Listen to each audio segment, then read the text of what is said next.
Alright, so today I'm going to be ranking the Predator movies. This is a franchise that I got a lot of history with. I've been pretty much watching them my whole life and have always been a fan, so I kind of have a little bit of nostalgia with quite a bit of them. And that does affect my ranking and how I really see these movies. But with Prey coming out, I really wanted to go back, rewatch them, and kind of take a look at how I feel about each of them and how I would place them in order from 1 to 7. Alright, so coming in at last place, it's Alien vs. Predator Requiem. It's no mystery that this movie's not very good. I've pretty much see it on every list as number 7 or the worst of both franchises because it's just not a good movie. They doubled down on the wrong things and learned the wrong lessons from Alien vs. Predator, so they thought, oh, we put an R rating on it, then everyone will love it. It's just there's bad human characters, bad writing. The concepts, for the most part, are just not there. You can't see anything. You can't even see the fights, which is like, I guess you can't really go in expecting great human characters from a movie like this, but like at the very least, deliver some good action. I don't want to say it's all bad. There's concepts I do like. Like I like the idea of the Predator-Alien hybrid. And the fight, if you could see it a little more, I could see it being a lot better. But unfortunately, I just can't give it that much credit because you really can't see it. Now, second to last place is going to be the Predator 2018. And it's such a bummer that this one goes down this far on the list. I mean, I really wish I could put it higher, but it's not a good movie.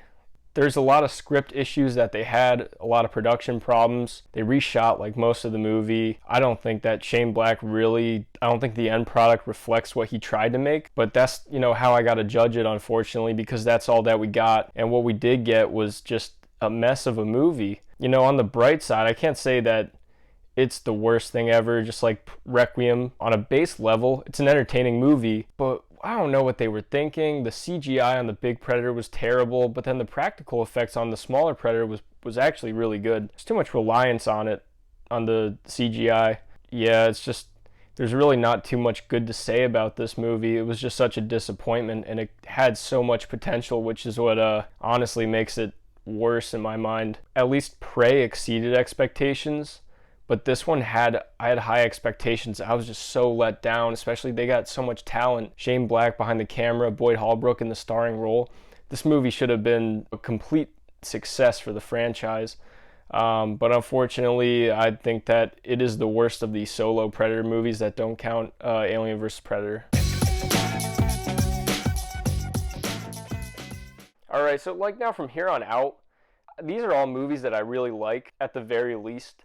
I can't say that I dislike any of these ones going forward. And honestly, to the point where I'd say even this one is one that I really like. I think it's a great movie, and that would be Predator 2. So what I think this movie does so well is that it's the least derivative of the sequels. No jungle, no cast of mercenary characters or anything military. It's just set in the city, and then you just get a completely natural sequel that builds on the world, and you get a lot of the things that are trademark Predator lore that comes to be iconic about the character. You get the bow staff, you get the net, you get the razor disc. A lot of important Predator weaponry is introduced into the movie, but it also shows that Predator 1 and 2 weren't isolated incidents, and that they weren't the first time that the Predator came to Earth, and that's when you see the musket at the end. You get to see more of their culture, you get to see how it works, you get to see why they do what they do. The creature effects were incredible. What I'd say knocks it down is that I wasn't entirely invested in any of the subplots that didn't have to do with the Predator. I mean, even though everything did technically have something to do with the Predator, it's just the stuff with the drugs and the cops. I don't know. I just wanted to get back to Predator stuff when they were showing that stuff. So I unfortunately put it at this low. And it's weird too, because this one was actually my favorite when I was a kid. But it doesn't knock against it too much, because I honestly think that the next 4 are just great movies. Honestly, any other day, this movie could move up or down on my list depending on how I'm feeling. The next, I'd say from 5 to 3, they're almost interchangeable with how I view them. But, I also don't know how I feel about Prey entirely, because I haven't really had too long to sit with the movie. But yeah, 5, Predator 2. So for number 4, I'm going to put Prey, the new one. And I just gotta say, I'm really happy with this newer movie.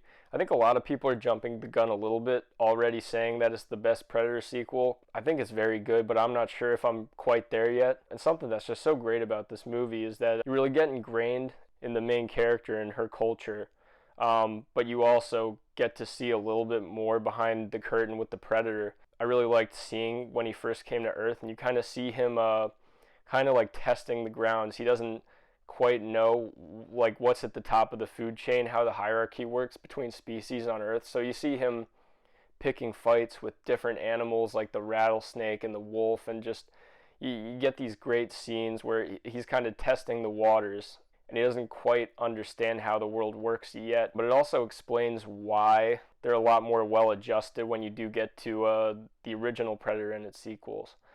I also love that Easter egg with the musket from 1776, I think. I'm not sure, but just a great touch.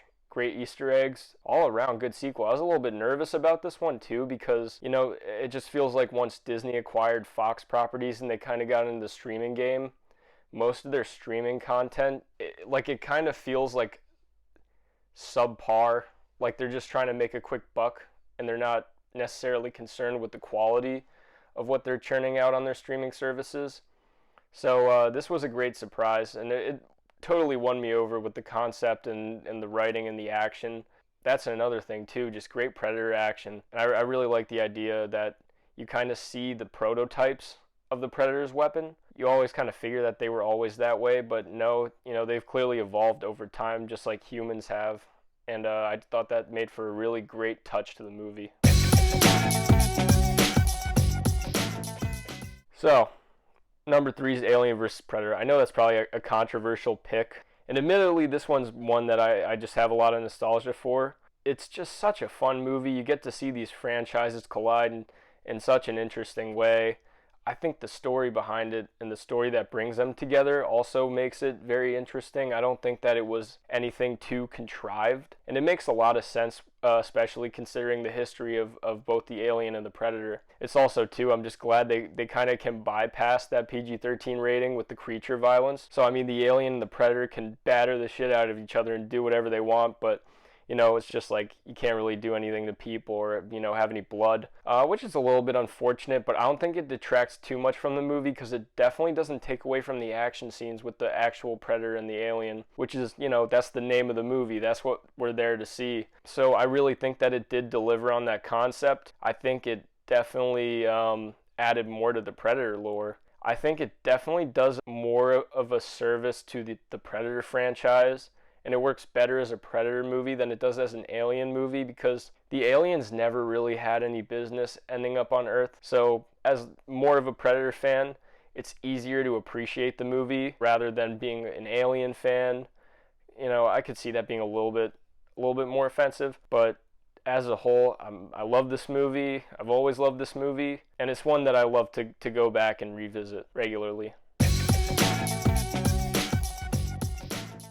All right, number 2, it's Predators. I love this movie, and it actually is the first Predator movie I've ever seen. This is just such a great movie. It was at the perfect time too because there wasn't an over-reliance on CGI. You were able to use a good balance of practical effects where it was mainly practical effects, and then you kind of fill in the gaps with CGI, whereas today you saw that in The Predator in 2018, and even Prey's a little bit guilty of this. An over-reliance on CGI can just completely crater a movie. I love the characters. I love the cast of characters. Just each one is so different and interesting. You also just such a variety of different kinds of monsters and killers that they brought on this crew, like a cartel member, a serial killer, a mercenary. Like that's just something that they did so well.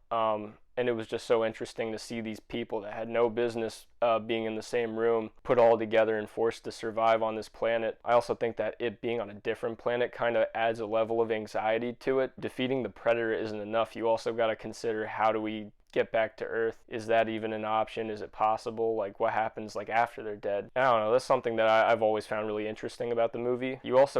You get this idea, higher levels of predators and different species. Like you almost get like different like races with the Predator, which I thought was just such a nice touch because you kind of get this alpha beta type structure in their society.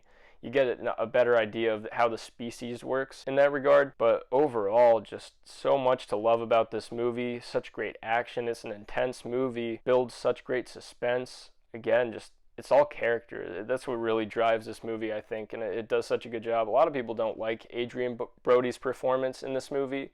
They think that he didn't really fit, but I think that he actually delivered a pretty great performance. I didn't have any complaints about it because, like, maybe he doesn't have the physicality that Arnold Schwarzenegger had, but he definitely has a commanding presence on screen, and I think that's something that he really did deliver on.